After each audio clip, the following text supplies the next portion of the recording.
Very good evening.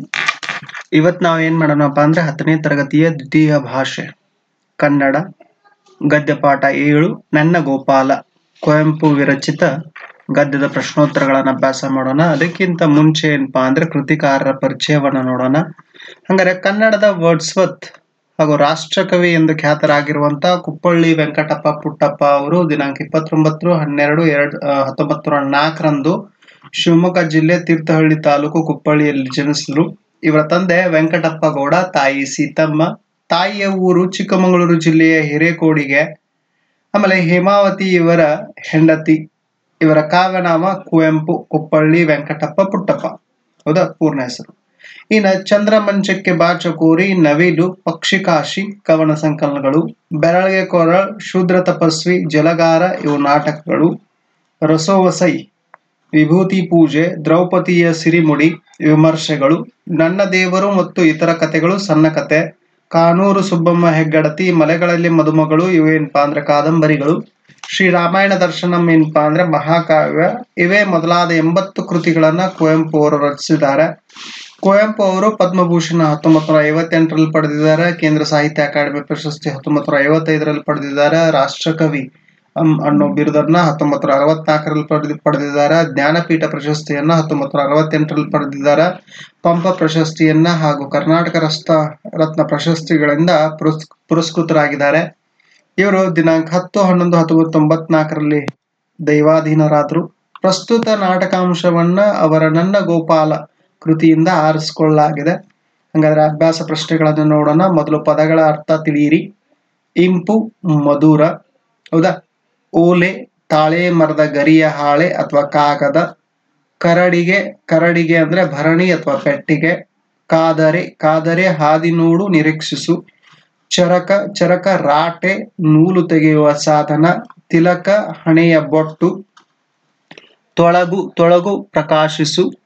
ನೋತು, ನೋತು ನೂಲು ತೆಗೆದು. ನೋಟ ನಾಟಕದ ದೃಶ್ಯ ಪವಡಿಸು. ಆಮೇಲೆ ಏನಪ್ಪಾ ಅಂದ್ರೆ ಇದು ಮಿಸ್ ಆಗಿದೆ. ಮಲಗು ಅಥವಾ ನಿದ್ರಿಸು ಯಾವುದು ಅಂತ ನೋಡೋಣ ಅದನ್ನ. ಬವಣೆ ಕಷ್ಟ ಅಥವಾ ತೊಂದರೆ. ಆಮೇಲೆ ಪವಡಿಸು ನೋಟ ನಾಟಕದ ದೃಶ್ಯ. ಪವಡಿಸು ಅಂದ್ರೆ ಮಲಗು ಅಥವಾ ನಿದ್ರಿಸು. ಬವಣೆ ಕಷ್ಟ ಅಥವಾ ತೊಂದರೆ. ಬಳಲು ಆಯಾಸ ಶ್ರಮ, ಹೌದಾ. ಬಿತ್ತರ ಇದು ತದ್ಭವ. ವಿಸ್ತಾರ ತತ್ಸಮ. ಬೈಗು ಸಂಜೆ. ಮಳೆಬಿಲ್ಲು ಕಾಮನ ಬಿಲ್ಲು. ಆಮೇಲೆ ಮಿರುಗು ಪ್ರಕಾಶಿಸು. ಯೋಗಿ ಯೋಗದಲ್ಲಿ ತೊಡಗಿದ ಅಥವಾ ಯತಿ. ಸಿಲುಕೆ ಸಿಗಲಾರೆನು. ಇನ್ನ ಪ್ರಶ್ನೆಗಳನ್ನ ನೋಡೋಣ. ಇನ್ನೇನ್ ಮಾಡೋಣ, ಪ್ರಶ್ನೆಗಳನ್ನ ನೋಡೋಣ. ಕೆಳಗಿನ ಪ್ರಶ್ನೆಗಳಿಗೆ ಒಂದು ವಾಕ್ಯದಲ್ಲಿ ಉತ್ತರಿಸಿ ಅಂತ ಕೇಳಿದಾರೆ. ಮೊದಲನೇ ಪ್ರಶ್ನೆ, ಗೋಪಾಲನ ಬೆಳಗಿನ ಮುಖ್ಯ ಕೆಲಸ ಯಾವುದಾಗಿತ್ತು? ಉತ್ತರ, ಪೂಜೆಗೆ ಬೇಕಾದ ಹೂಗಳನ್ನು ತರುವುದು ಗೋಪಾಲನ ಬೆಳಗಿನ ಮುಖ್ಯ ಕೆಲಸವಾಗಿತ್ತು. ಪ್ರಶ್ನೆ 2, ಗೋಪಾಲನಿಗೆ ಬಣ್ಣ ಬಣ್ಣದ ಹೂಗಳು ಹೇಗೆ ಕಾಣಿಸುತ್ತಿದ್ದವು? ಉತ್ತರ, ಗೋಪಾಲನಿಗೆ ಬಣ್ಣ ಬಣ್ಣದ ಹೂಗಳು ಸಾವಿರಾರು ಮಳೆಬಿಲ್ಲುಗಳು ಸೇರಿ ಕುಣಿದಂತೆ ಕಾಣಿಸುತ್ತಿದ್ದವು. ಪ್ರಶ್ನೆ 3, ಗೋಪಾಲನ ಗೆಳೆಯರ ಹೆಸರೇನು? ಉತ್ತರ, ಗೋಪಾಲನ ಗೆಳೆಯರ ಹೆಸರುಗಳು ರಾಮು, ಕಿಟ್ಟಿ, ನಾನಿ, ಮಾಧು. ಪ್ರಶ್ನೆ 4, ಗೋಪಾಲನು ಶಾಲೆಯಿಂದ ಮನೆಗೆ ಮರಳುವಾಗ ಏಕೆ ಭಯಪಡುತ್ತಿದ್ದನು? ಉತ್ತರ, ಗೋಪಾಲನು ಶಾಲೆಯಿಂದ ಮನೆಗೆ ಮರಳುವಾಗ ಕಾಡಿನ ದಾರಿಯಲ್ಲಿ ಕತ್ತಲೆ ಇದ್ದ ಕಾರಣ ಭಯಪಡುತ್ತಿದ್ದನು. ಪ್ರಶ್ನೆ 5, ಗೋಪಾಲನು ಹೊಸ ಪಂಚೆಯನ್ನು ಬಯಸಿದ್ದುದೇಕೆ? ಉತ್ತರ, ಗೋಪಾಲನ ಪಂಚೆಯನ್ನು ನೋಡಿ ಗೆಳೆಯರೆಲ್ಲರೂ ಹಾಸ್ಯ ಮಾಡುತ್ತಿದ್ದರಿಂದ ಅವರು ಹೊಸ ಪಂಚೆಯನ್ನು ಬಯಸಿದನು. ಪ್ರಶ್ನೆ 6, ಬಣದ ಗೋಪಾಲ ಯಾರು? ಕಾಡಿನಲ್ಲಿ ಅವನ ಕೆಲಸವೇನು? ಬಣದ ಗೋಪಾಲ ಶ್ರೀಕೃಷ್ಣ. ಅವನು ಕಾಡಿನಲ್ಲಿ ಯಾವಾಗಲೂ ದನ ಕಾಯುತ್ತಾ ಇರುತ್ತಾನೆ. ಇನ್ನ ಮುಖ್ಯ ಪ್ರಶ್ನೆ, ಕೆಳಗಿನ ಪ್ರಶ್ನೆಗಳಿಗೆ 3-4 ವಾಕ್ಯಗಳಲ್ಲಿ ಉತ್ತರಿಸಿ ಅಂತ ಕೇಳಿದಾರೆ. ಪ್ರಶ್ನೆ 1, ಮಲಗಿದ್ದ ಗೋಪಾಲನನ್ನು ತಾಯಿಯು ಯಾವ ಮಾತುಗಳಿಂದ ಏಳಿಸಿದಳು? ಉತ್ತರ, ಗೋಪಾಲ ಬೆಳಗಾಯಿತು ಮೇಲೇಳು, ನೋಡಲ್ಲಿ ಸೂರ್ಯನಾರಾಯಣನು ತನ್ನ ಚಿನ್ನದ ಕಿರಣಗಳಿಂದ ಬಾವಿಯ ಬಳಿಯ ತೆಂಗಿನ ಮರದ ತುದಿಯಲ್ಲಿ ತೊಳಗುತ್ತಿದ್ದಾನೆ. ಹೌದಾ. ಕೇಳಲ್ಲಿ ಹಕ್ಕಿಗಳು ಹಾಡುತ್ತಾ ಹಾರಾಡಿ ಕರೆಯುತ್ತಿವೆ ನಿನ್ನ. ಹೂಗಳು ಅರಳಿ ಬಣದಲ್ಲಿ ನಿನಗಾಗಿ ಕಾದುಕೊಂಡಿವೆ. ಎದ್ದೇಳು ಗೋಪಾಲ, ಶಾಲೆಗೆ ಹೊತ್ತಾಗುತ್ತದೆ, ಗುರುಗಳೆನೆಂದಾರು. ಏಳು ಗೋಪಾಲ ನನ್ನ ಕಂದ ಎಂದು ಮಗುವನ್ನು ಏಳಿಸಿದಳು. ಉಪಪ್ರಶ್ನೆ 2, ಗೋಪಾಲನು ಹೂಬಣದ ಸೊಗಸನ್ನು ಯಾವ ರೀತಿ ವರ್ಣಿಸಿದನು? ಉತ್ತರ: ಬಣದಲ್ಲಿ ಹೆಣ್ಮ ಸೊಗಸು ಏನು ಆನಂದ, ಮಲ್ಲಿಗೆಯ ಹೂವು, ಕೇದಗೆಯ ಹೂವು, ಸಂಪಿಗೆಯ ಹೂವು, ಪರ್ವತಬಾಳಿಯ ಹೂವು, ಗೋರಂಟಿಯ ಹೂವಿನಿಂದ ಕೂಡಿತ್ತು. ಅಲ್ಲಿದ್ದ ಹೂಗಳು ಸಾವಿರಾರು ಮಳೆ ಬಿಲ್ಲುಗಳು ಸೇರಿ ಕುಣಿದಂತೆ ತೋರುತ್ತಿತ್ತು. ಹಕ್ಕಿಗಳ ಇಂಪಾದ ಗಾನ, ತಂಗಾಳಿ, ಸೂರ್ಯದೇವನ ಹೊಂಬೆಳಕು, ಹಸಿರಾದ ಚಿಗುರು, ಹುಲ್ಲಿನ ಮೇಲೆ ಕೋಟ್ಯಂತರ ಹಿಮಮಣಿಗಳು ಮಿರುಗುವ ಲೀಲೆ, ಮನೆಗಿಂತ ಬನವೇ ಸೊಗಸಮ್ಮ ಎಂದು ವರ್ಣಿಸಿದನು. ಪ್ರಶ್ನೆ 3. ಗೋಪಾಲನ ತಾಯಿ ಬಡತನದಿಂದ ಹೇಗೆ ಜೀವನ ನಡೆಸುತ್ತಿದ್ದಳು? ಉತ್ತರ: ಒಂದು ಸಣ್ಣ ಗುಡಿಸಲಿನಲ್ಲಿ ವಾಸಿಸುತ್ತಿದ್ದಳು. ಅದರ ಜಗುಲಿಯ ಮೇಲೆ ಒಂದು ಮೂಲೆಯಲ್ಲಿ ಗೋಪಾಲನ ಸಣ್ಣ ವಿಗ್ರಹವಿರುವ ದೇವರ ಗೂಡು. ಗೋಪಾಲನ ತಾಯಿ ಒಂದು ಚರಕದ ಮುಂದೆ ಕುಳಿತು ನೂಲುತ್ತಿದ್ದಳು. ಗೋಪಾಲ ಹಾಗೂ ಅವನ ತಾಯಿ ನೂಲು ಮಾರಿ ಬಂದ 3 ಕಾಸಿನಲ್ಲಿ ತಮ್ಮ ಸಂಸಾರವನ್ನ ಸಾಗಿಸುತ್ತಿದ್ದರು. ಪ್ರಶ್ನೆ 4. ಬಣದ ಗೋಪಾಲನ ವೇಷಭೂಷಣಗಳು ಹೇಗಿದ್ದವು? ಉತ್ತರ: ಬಣದ ಗೋಪಾಲನ ತಲೆಯಲ್ಲಿ ಸಣ್ಣದೊಂದು ಕಿರೀಟವಿತ್ತು. ಆ ಕಿರೀಟದಲ್ಲಿ ಸುಂದರವಾದ ನವಿಲುಗರಿ ಶೋಭಿಸುತ್ತಿತ್ತು. ಕೈಯಲ್ಲೊಂದು ಕೊಳಲು ಹಿಡಿದಿದ್ದನು. ಮುಗುಳು ನಗುತ್ತಾ ಕೊಳಲನ್ನೊಂದುತ್ತಾ ನಿಂತಿದ್ದನು. ಮುಖ್ಯ ಪ್ರಶ್ನೆ: ಈ ಕೆಳಗಿನ ಪ್ರಶ್ನೆಗಳಿಗೆ 8 ವಾಕ್ಯಗಳಲ್ಲಿ ಉತ್ತರಿಸಿ ಅಂತ ಕೇಳಿದ್ದಾರೆ. ಅದರಲ್ಲಿ ಉಪಪ್ರಶ್ನೆ 1. ಗೋಪಾಲ ಮತ್ತು ಬಣದ ಗೋಪಾಲನ ನಡುವೆ ನಡೆದ ಸಂಭಾಷಣೆ ಏನು? ಉತ್ತರ: ಸಂಜೆಯ ಸಮಯದಲ್ಲಿ ಗೋಪಾಲನು ಶಾಲೆಯಿಂದ ವಾಪಸ್ ಬರುತ್ತಾನೆ. ಕಾಡನ್ನು ನೋಡಿದ ಗೋಪಾಲನು ಹೆದರುತ್ತಾ ಈ ರೀತಿಯಲ್ಲಿ ಹೇಳುತ್ತಾನೆ: ಗೋಪಾಲನ್ನ, ಇದೇಕೆ? ಉತ್ತರವೇ ಇಲ್ಲ. ದನಗಳನ್ನು ಕಾಯುತ್ತಾ ಇನ್ನೆಲ್ಲಿಗೆ ಹೋದೆನೋ ಏನೋ. ಅಮ್ಮನ ಮಾತು ಸುಳ್ಳಾಗಲಾರದು ಎಂದು ಕೇಳುತ್ತಾನೆ. ಆ ಸಮಯದಲ್ಲಿ ಸ್ವಯಂ ಕೃಷ್ಣ ಬಣದ ಗೋಪಾಲನ ರೀತಿ ಪ್ರತ್ಯಕ್ಷನಾಗಿ, ಏನು ಗೋಪಾಲ ಎಂದು ಪ್ರಶ್ನಿಸಿದಾಗ ಗೋಪಾಲನು, ಎಲ್ಲಿದ್ದೀಯಾ? ಹೆದರಿಕೆಯಾಗುತ್ತದೆ ನನಗೆ ಎಂದು ಉತ್ತರಿಸುತ್ತಾನೆ. ಆ ಸಮಯದಲ್ಲಿ ಬಣದ ಗೋಪಾಲನು, ಹೆದರಬೇಡ, ನಾನಿಲ್ಲಿಯೇ ಇದ್ದೇನೆ, ಧೈರ್ಯವಾಗಿ ಹೋಗು ಎಂದು ಸಮಾಧಾನಿಸುತ್ತಾನೆ. ಗೋಪಾಲನು ಕೃಷ್ಣನನ್ನು ಮನೆಗೆ ಆಹ್ವಾನಿಸಲು ಕೇಳಿದಾಗ ಕೃಷ್ಣನು ತಾನು ಕೆಲಸದ ಮೇಲಿದ್ದ ಕಾರಣ ಬರುವುದಕ್ಕಾಗುವುದಿಲ್ಲ, ನೀನು ಮನೆಗೆ ಬೇಗ ಹೋಗು, ಅಲ್ಲಿ ಅಮ್ಮ ಕಾಯುತ್ತಿರುತ್ತಾಳೆ ಎಂದು ಹೇಳುತ್ತಾನೆ. ಈ ರೀತಿಯಾಗಿ ಗೋಪಾಲ ಮತ್ತು ಬಣದ ಗೋಪಾಲನ ನಡುವೆ ಸಂಭಾಷಣೆ ನಡೆಯಿತು. ಉಪಪ್ರಶ್ನೆ 2. ಗೋಪಾಲನು ತಾಯಿಯೊಂದಿಗೆ ನಡೆಸಿದ ಸಂಭಾಷಣೆಯ ಸಾರವೇನು? ಉತ್ತರ: ಗೋಪಾಲನ ತಾಯಿ ಬೆಳಗಾಗುತ್ತಲೇ ಗೋಪಾಲ, ಬೆಳಗಾಯಿತು ಮೇಲೇಳು ಎಂದಾಗ ಗೋಪಾಲ, ಅಮ್ಮ, ನಾನು ಆಗಲೇ ಎದ್ದು ಸ್ನಾನ ಮಾಡಿ ಗೋಪಾಲನ ಪೂಜೆಗೆ ಬೇಕಾದ ಹೂಗಳನ್ನು ಕೊಯ್ಯಲೆಂದು ಬಣಗಳಿಗೆ ಹೋಗಿದ್ದೆ ಎಂದು ಹೇಳುತ್ತಾನೆ. ಹೂಗಳನ್ನು ತೋರಿಸುತ್ತಾ, ಹೂಬಣ ಸಾವಿರಾರು ಮಳೆ ಬಿಲ್ಲುಗಳು ಸೇರಿ ಕುಣಿದಂತೆ ತೋರುತ್ತಿತ್ತು ಎಂದು ಹೇಳುತ್ತಾನೆ. ನೀನೊಬ್ಬಳಲ್ಲದಿದ್ದರೆ ಮನೆಗಿಂತ ಬಣವೇ ಸೊಗಸಮ್ಮ ಎನ್ನುತ್ತಾನೆ. ಆಗ ತಾಯಿ, ಅದು ಗೋಪಾಲನ ಲೀಲೆ, ನೀನು ಗಂಜಿಯುಂಡು ಬಾ, ಶಾಲೆಗೆ ಹೊತ್ತಾಗುತ್ತದೆ ಎನ್ನುತ್ತಾಳೆ. ಆಗ ಗೋಪಾಲ, ಶಾಲೆಯಿಂದ ಕಾಡು ದಾಟಿ ಬರುವಾಗ ನನಗೆ ಹೆದರಿಕೆ ಆಗುತ್ತದೆ. ನನಗೆ ಸ್ನೇಹಿತರಿಗೆಲ್ಲ ಆಳುಗಳಿದ್ದಾರೆ, ನನಗೆ ಮಾತ್ರ ಯಾರೂ ಇಲ್ಲ ಎನ್ನುತ್ತಾನೆ. ಆಗ ತಾಯಿ, ಅವರೆಲ್ಲ ಶ್ರೀಮಂತರ ಮಕ್ಕಳು, ನಮಗೆಲ್ಲಿ ಬರಬೇಕು? ನೂಲು ಮಾರಿ ಬಂದ 3 ಕಾಸಿನಲ್ಲಿ ಸಂಸಾರ ನಡೆಯಬೇಕು. ಆ ಗೋಪಾಲ ಕೊಡಬೇಕು, ನಾವು ಉಣ್ಣಬೇಕು ಎನ್ನುತ್ತಾಳೆ. ಆಗ ಗೋಪಾಲ, ನನಗೆ ನೀನು ಹೊಸ ಪಂಚೆ ಕೊಡುತ್ತೇನೆ ಎಂದು ಹೇಳಿದ್ದೆ, ಇಂದು ಕೊಡುತ್ತೀಯಾ ಎಂದು ಕೇಳಿದಾಗ, ಗಂಜಿಯುಂಡು ಬಾ, ಕೊಡುತ್ತೇನೆ ಎನ್ನುತ್ತಾಳೆ. ಮಗನಿಗೆ ಹೊಸ ಪಂಚೆ ಕೊಟ್ಟು ಹಣೆಗೆ ತಿಲಕವನ್ನಿಟ್ಟು, ನಿನಗೆ ಕಾಡಿನಲ್ಲಿ ಹೆದರಿಕೆಯಾದರೆ ನಿನ್ನ ಅಣ್ಣ ಗೋಪಾಲನನ್ನು ಕೂಗು, ಬರುತ್ತಾನೆ ಎಂದು ಹೇಳುತ್ತಾಳೆ. ಗೋಪಾಲ, ಅವನು ಯಾರಮ್ಮ ಎಂದು ಕೇಳಿದಾಗ, ಅವನು ನನ್ನ ಹಿರಿಯ ಮಗ, ನಿನ್ನ ಅಣ್ಣ ಎಂದು ಹೇಳಿ ಮಗನನ್ನು ಶಾಲೆಗೆ ಕಳುಹಿಸುತ್ತಾಳೆ. ಇಲ್ಲಿ ತಾಯಿ ಮಗನ ಬಾಂಧವ್ಯ, ತಾಯಿಗೆ ಶಿಕ್ಷಣದ ಮೇಲಿನ ಪ್ರೇಮ, ಅವಳ ನಿಷ್ಕಲ್ಮಶ ಭಕ್ತಿ ಇವರ ಸಂಭಾಷಣೆಯಲ್ಲಿ ಸ್ವಾರಸ್ಯಕರವಾಗಿ ಮೂಡಿಬಂದಿದೆ. ಉಪಪ್ರಶ್ನೆ 3.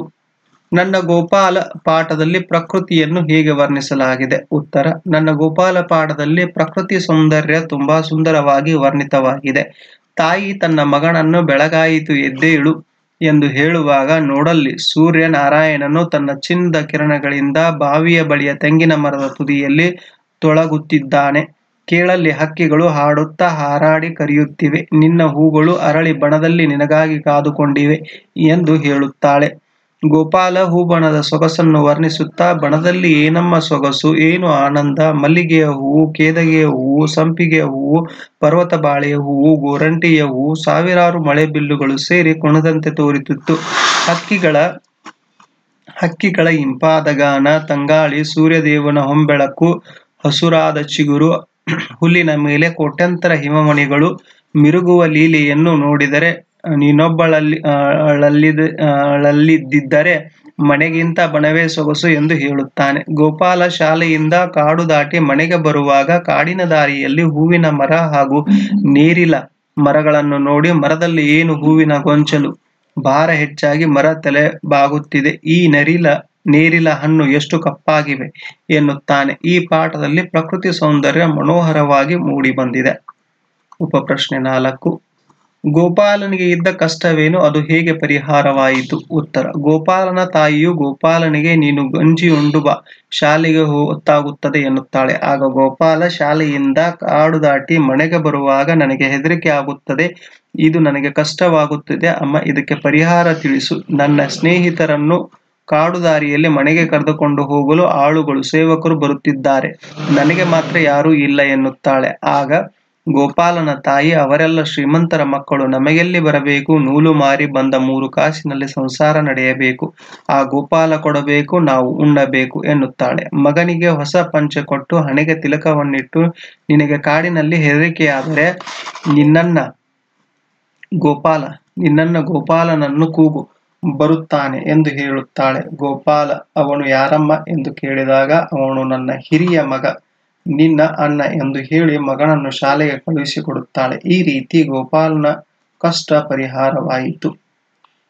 ಸಂದರ್ಭದೊಂದಿಗೆ ವಿವರಿಸಿ. ಉಪಪ್ರಶ್ನೆ 1. 1000 ಮಳೆಬಿಲ್ಲುಗಳು ಸೇರಿ ಕುಣದಂತೆ ತೋರುತ್ತಿತ್ತು. ಉತ್ತರ. ಈ ವಾಕ್ಯವನ್ನ ಕುವೆಂಪುರವರು ಬರೆದ ನನ್ನ ಗೋಪಾಲ ಎಂಬ ಕೃತಿಯಿಂದ, ನನ್ನ ಗೋಪಾಲ ಎಂಬ ನಾಟಕದಿಂದ ಆಯ್ದುಕೊಳ್ಳಲಾಗಿದೆ. ಸಂದರ್ಭ. ಗೋಪಾಲನು ಬಣದ ವರ್ಣನೆಯನ್ನು ತಿಳಿಸುತ್ತಾ ತಾಯಿಗೆ ಹೇಳುತ್ತಾನೆ, ಏನಮ್ಮ ಸೊಗಸು, ಏನು ಆನಂದ, ಮಲ್ಲಿಗೆಯ ಹೂವು, ಕೇದಗಿಯ ಹೂವು, ಸಂಪಿಗೆಯ ಹೂವು, ಪರ್ವತ ಬಾಳೆಯ ಹೂವು, ಗೋರಂಟಿಯ ಹೂವು, ಸಾವಿರಾರು ಮಳೆಬಿಲ್ಲುಗಳು ಸೇರಿ ಕುಣಿದಂತೆ ತೋರುತ್ತಿತ್ತೆಂದು ಕಂಡ ಬಣದ ವರ್ಣನೆಯನ್ನು ತಿಳಿಸುತ್ತಾನೆ. ಸ್ವಾರಸ್ಯ. ರಮ್ಯವಾದ ಪ್ರಕೃತಿಯ ಸೌಂದರ್ಯವನ್ನು ಆಸ್ವಾದಿಸುತ್ತಾ ಅದರಲ್ಲಿಯೇ ತಲ್ಲೀನನಾದ ಗೋಪಾಲನು ವರ್ಣಿಸುವ ಬಗೆ ಮನೋಹರವಾಗಿದೆ. ಉಪಪ್ರಶ್ನೆ 2. ಆ ಗೋಪಾಲ ಕೊಡಬೇಕು, ನಾವು ಉಣ್ಣಬೇಕು. ಆಯ್ಕೆ. ಈ ವಾಕ್ಯವನ್ನ ಕುವೆಂಪುರವರು ಬರೆದ ನನ್ನ ಗೋಪಾಲ ಎಂಬ ಕೃತಿಯಿಂದ, ನನ್ನ ಗೋಪಾಲ ಎಂಬ ನಾಟಕದಿಂದ ಆರಿಸಿಕೊಳ್ಳಲಾಗಿದೆ. ಸಂದರ್ಭ. ಶಾಲೆಯಿಂದ ಕಾಡು ದಾಟಿ ಬರುವಾಗ ನನಗೆ ಹೆದರಿಕೆ ಆಗುತ್ತದೆ, ನನ್ನ ಸ್ನೇಹಿತರಿಗೆಲ್ಲ ಆಳುಗಳಿದ್ದಾರೆ, ನನಗೆ ಮಾತ್ರ ಯಾರೂ ಇಲ್ಲ ಎಂದು ಗೋಪಾಲನು ಹೇಳುತ್ತಾನೆ. ಆಗ ಗೋಪಾಲನ ತಾಯಿ, ಅವರೆಲ್ಲ ಶ್ರೀಮಂತರ ಮಕ್ಕಳು, ನಮಗೆಲ್ಲಿ ಬರಬೇಕು, ನೂಲು ಮಾರಿ ಬಂದ 3 ಕಾಸಿನಲ್ಲಿ ಸಂಸಾರ ನಡೆಯಬೇಕು ಎಂದು ತಮ್ಮ ಆರ್ಥಿಕ ಸ್ಥಿತಿಗತಿಯನ್ನು ಹೇಳುವಾಗ ಈ ಮಾತು ಬಂದಿದೆ. ಸ್ವಾರಸ್ಯ. ಇಲ್ಲಿ ತಾಯಿಗೆ ಶಿಕ್ಷಣದ ಮೇಲಿನ ಪ್ರೇಮ ಅವರ ಬಡತನವನ್ನು ಬಣ್ಣಿಸಿದ ಬಗೆ ಸ್ವಾರಸ್ಯಕರವಾಗಿದೆ. ಉಪಪ್ರಶ್ನೆ 3. ಆ ಮಗುವಿಗೆ ಬಡತನ ಬವಣೆ ಏಕೆ? ಆಯ್ಕೆ. ಈ ವಾಕ್ಯವನ್ನ ಕುವೆಂಪುರವರು ಬರೆದ ನನ್ನ ಗೋಪಾಲ ಎಂಬ ಕೃತಿಯ ನನ್ನ ಗೋಪಾಲ ಎಂಬ ನಾಟಕದಿಂದ ಆಯ್ದುಕೊಳ್ಳಲಾಗಿದೆ. ಸಂದರ್ಭ. ಈ ವಾಕ್ಯವನ್ನ ಗೋಪಾಲನ ತಾಯಿ ತನ್ನ ಮನಸ್ಸಿನಲ್ಲೇ ಹೇಳಿಕೊಂಡಳು. ಇಲ್ಲಿಯವರೆಗೆ ತಾನು ತನ್ನ ಮಗನಿಗೆ ಬಡತನದ ಬಗ್ಗೆ ತಿಳಿಯದಂತೆ ಬೆಳೆಸಿದೆ, ಆದರೆ ನನಗೆ ಇನ್ನು ಮುಂದೆ ತಮ್ಮ ಬಡತನವನ್ನು ತಿಳಿಸದೆ ಬೇರೆ ದಾರಿ ಇಲ್ಲವಲ್ಲ ಎಂದು ದುಃಖಿಸುತ್ತಾ ದೇವರಿಗೆ ಹೀಗೆ ಬೇಡುತ್ತಾ ಹೇಳುತ್ತಾಳೆ. ಸ್ವಾರಸ್ಯ. ಮಗುವಿನ ಮುಗ್ಧ ಮನಸ್ಸಿನ ಮೇಲೆ ತನ್ನ ಬಡತನ ಕರಿನೆರಳು ಬೀಳಬಾರದೆಂದು ಹಪಹಪಿಸುವ ತಾಯಿಯ ತಳಮಳ, ಮಗನ ಬಗ್ಗೆ ಇರುವ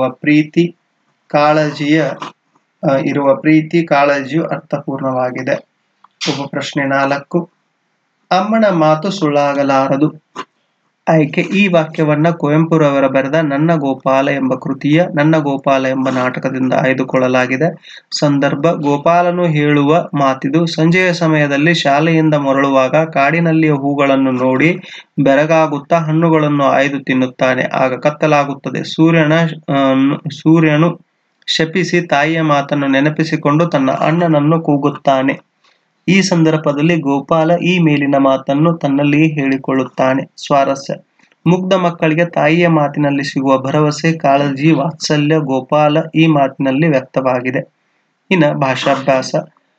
ಕೆಳಗಿನ ಪದಗಳಿಗೆ ತತ್ಸಮ ತದ್ಭವ ರೂಪ ಬರೀರಿ ಅಂತ ಕೇಳಿದಾರ. ಸಿರಿ, ಶ್ರೀ, ಬನ, ವನ, ಮಲ್ಲಿಗೆ, ಮಲ್ಲಿಕಾ, ಸಂಪಿಗೆ, ಚಂಪಕ, ಹಕ್ಕಿ, ಪಕ್ಷಿ, ಸಂಜೆ, ಸಂಧ್ಯಾ, ಜನುಮ, ಜನ್ಮ, ಯೋಗಿ, ಜೋಗಿ, ಭಕ್ತಿ, ಭಕುತಿ, ಬಿತ್ತರ, ವಿಸ್ತಾರ. ಕೆಳಗಿನ ಪದಗಳಿಗೆ ವಿರುದ್ಧಾರ್ಥ ಪದ ಬರೆಯಿರಿ.